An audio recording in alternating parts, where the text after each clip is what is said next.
Bonjour Monsieur Pelou, c'est un immense plaisir de Ouais, vous avoir à la Fête de l'Humain. super, merci. Comment vous allez? Très bien. Voilà. La Fête de l'Humain pour vous en quelques mots, qu'est-ce que c'est? Ah bah, c'est un rendez-vous populaire, c'est un truc chic et pas cher. C'est un truc où Chic vous quand même. rend chic parce que je trouve que c'est chic, ce côté convivial, des départements qui sont tous représentés avec leurs spécialités. Vous bouffez très bien, vous buvez très très bien. Moi j'adore. Je suis vraiment, ça fait des années que je viens, c'est toujours un plaisir. Et puis pas cher parce que en fait ça fait une multitude de spectacles et d'accès à la culture, des livres, du théâtre, des scènes, des musiciens, des artistes. Je trouve que c'est vraiment une belle réussite culturelle. Un petit mot sur le bilan de la liberté d'expression aujourd'hui dans le monde. Il y a Reporters sans frontières qui l'année dernière a rendu public un rapport justement qui établissait la France 32e dans le classement des pays où la liberté de la presse y régnait. La France donc 32e, très très loin, derrière les pays du Nord, parmi plein d'autres puissances aussi, grandes puissances Ouais. occidentales. Pardon. Qu'est-ce que vous en pensez? Quel est le mot que vous avez à dire justement, notamment avec le contexte des Gilets jaunes?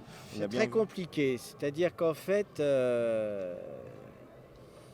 la liberté de la presse ne s'use que si on s'en sert. Mais si la liberté de Elle n'est la pas douce celle-là. presse, la liberté de la presse ne faut pas s'en servir pour faire du bruit ou faire du buzz.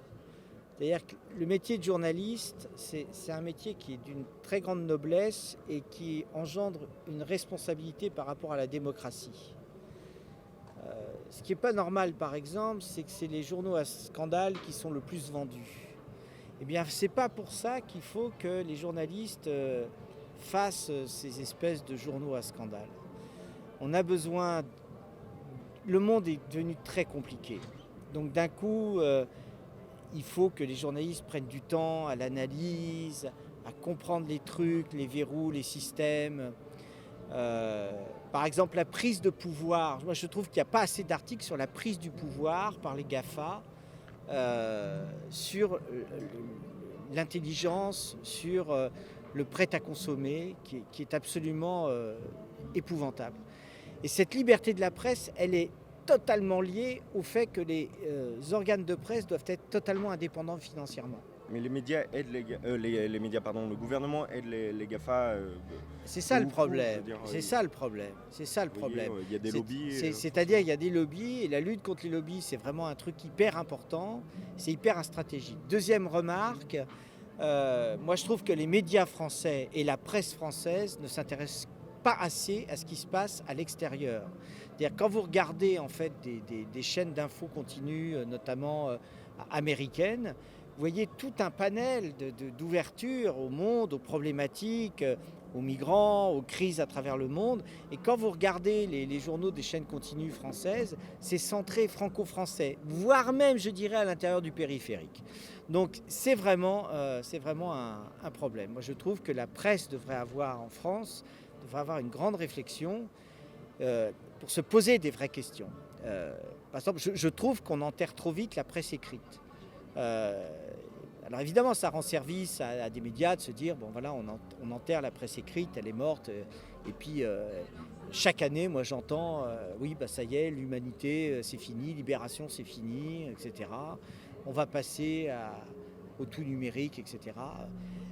Et bah, je pense qu'on se trompe. Et quand on regarde ce qui se passe aux États-Unis, ils ont relancé la vente de la presse écrite. Bon, bah, il faut qu'il y ait cette réflexion.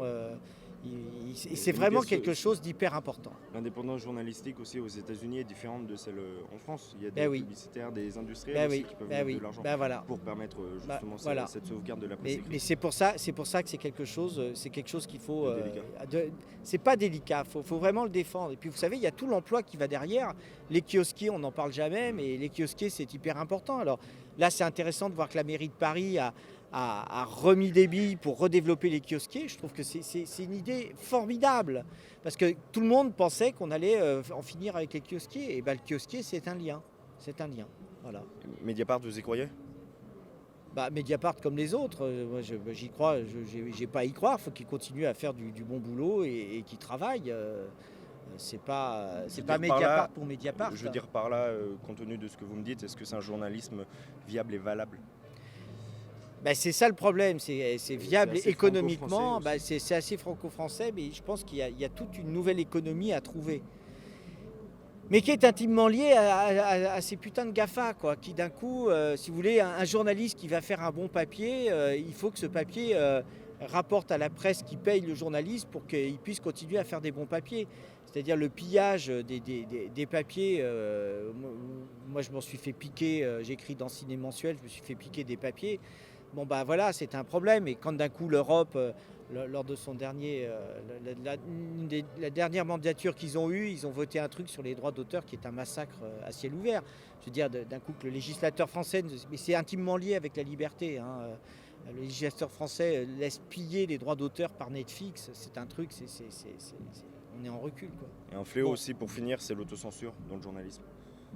Ah bah l'autocensure, oui, bah là on pourrait parler très nouveaux longuement. chiens de garde, notamment. Oui, et puis, Des chiens de garde. et puis sur là c'est toujours malsain de parler de l'islam. Ça maintenant c'est une autocensure automatique, hein. Donc ça c'est un vrai problème. Et vous continuez quand même à en parler.